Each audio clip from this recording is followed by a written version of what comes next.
चलिए आज हम बात करेंगे आरबीआई से जुड़ी एक खबर के बारे में। आरबीआई ने एक बड़ा कदम उठाया है जिसमें 1 अप्रैल 2026 से यूपीआई कार्ड और डिजिटल पेमेंट में अब सिर्फ ओटीपी या पिन से काम नहीं चलेगा।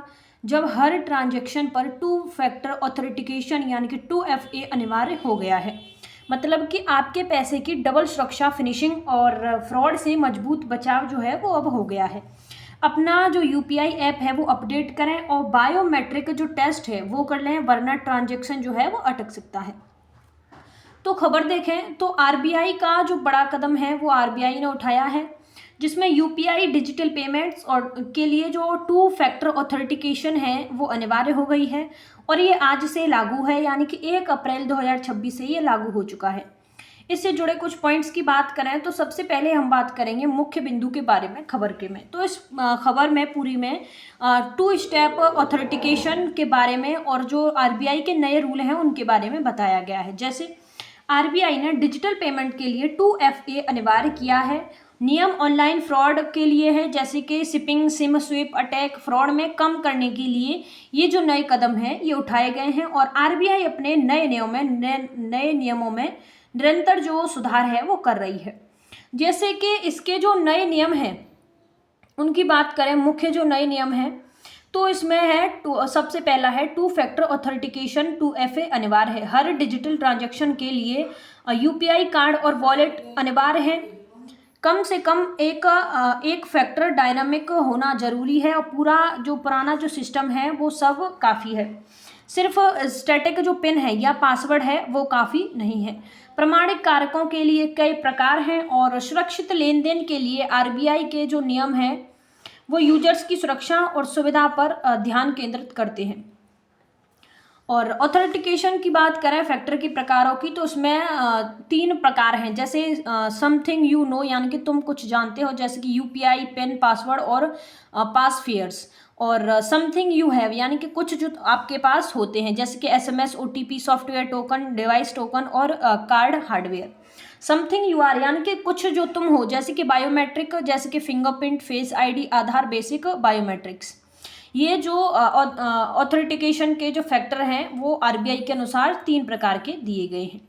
कम से कम फैक्टर डायनामिक होने चाहिए। डायनामिक फैक्टर का मतलब है हर ट्रांजैक्शन के लिए नया यूनिट, जैसे कि ओटीपी या बायोमेट्रिक जो ट्रांजैक्शन से जुड़ा है या ऐप और टोकन आदि। पुराना सिस्टम सिर्फ स्टैटिक पिन या पासवर्ड अब काफ़ी नहीं है।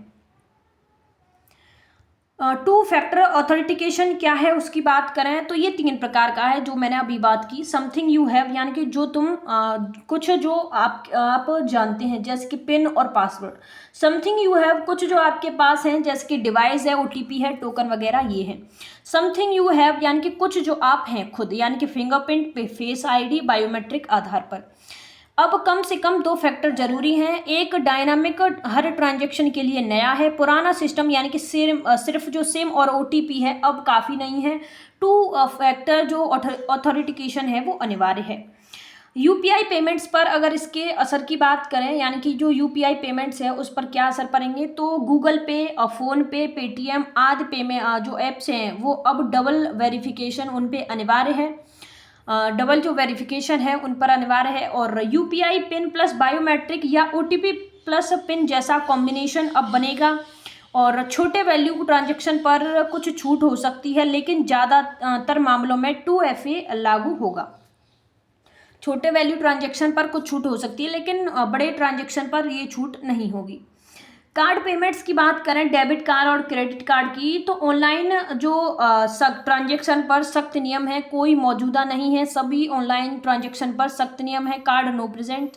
यूपीआई प्लस बायोमेट्रिक या ओटीपी प्लस पिन जैसे कॉम्बिनेशन बनाना अनिवार्य हो गया है।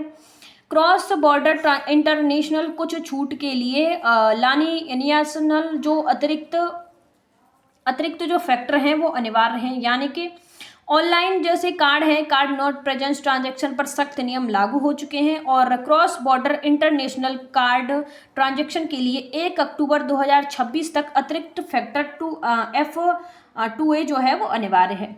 मोबाइल वॉलेट और अन्य डिजिटल पेमेंट्स की बात करें तो कुछ नियम हैं, अन्य कुछ नियम हैं, जैसे कि मुख्य नियम, जिस सभी जो वॉलेट ट्रांजेक्शन है उन पर 2FA लागू होगा।